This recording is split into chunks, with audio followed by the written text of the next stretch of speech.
नमस्कार, बिज तक देख रहे हैं आप और मैं हूं आपके साथ तन्वी सिन्हा। पिछले काफी दिनों से क्रिप्टो करेंसीज और एनएफटी जैसे वर्चुअल डिजिटल एसेट्स की चर्चाएं तेज हैं। हाल के दिनों में इनमें इन्वेस्ट करके कई लोगों ने खूब पैसा कमाया है और अपने बैंक बैलेंस को भी बढ़ाया है। लेकिन क्या आपने कभी सोचा है कि आपके वर्चुअल डिजिटल एसेट्स का आपके मरने के बाद क्या होगा?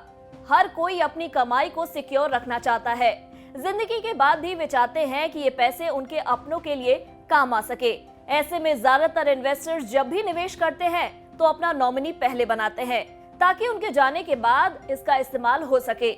लेकिन सवाल तो ये है कि वर्चुअल डिजिटल एसेट्स को और उससे बनने वाले पैसे को कैसे अपनों तक आप पहुंचा सकते हैं, उसे किस तरीके से उन तक पहुंचाया जा सकता है। दरअसल आपके मरने के बाद आपकी क्रिप्टो या डिजिटल एसेट्स एक क्लाउड में स्टोर रहेगी, जिसका इस्तेमाल आपका उत्तराधिकारी या नॉमिनी तब तक नहीं कर सकता है जब तक आप उसे वहां तक पहुंचने का सही तरीका नहीं बता देते।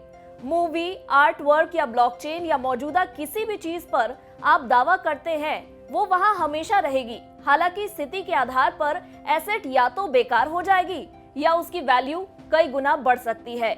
एक प्राइवेट की के बिना एसेट को रिकवर न किए जाने पर कुछ एसेट बेकार भी हो सकते हैं। इसलिए अगर आप चाहते हैं कि आपकी क्रिप्टो करेंसी आपके नॉमिनी के लिए काम आ सके तो आपको इन बातों का खास ध्यान रखना होगा।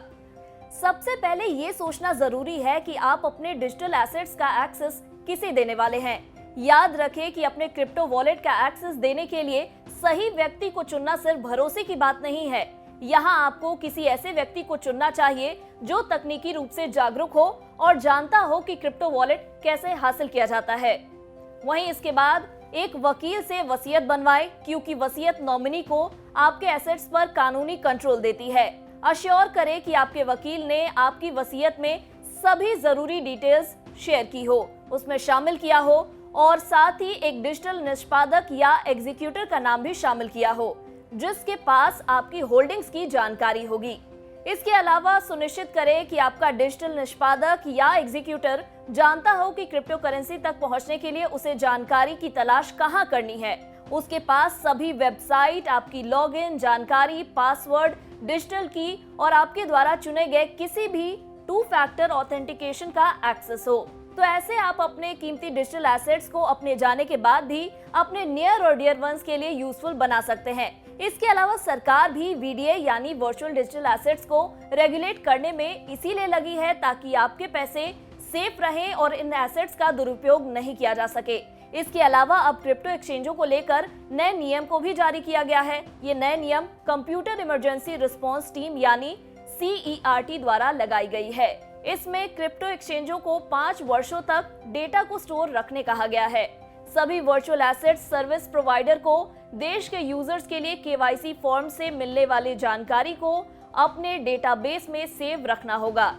यह नियम वर्चुअल प्राइवेट नेटवर्क यानी VPN सर्विस देने वाली कंपनियों पर भी लागू होगा।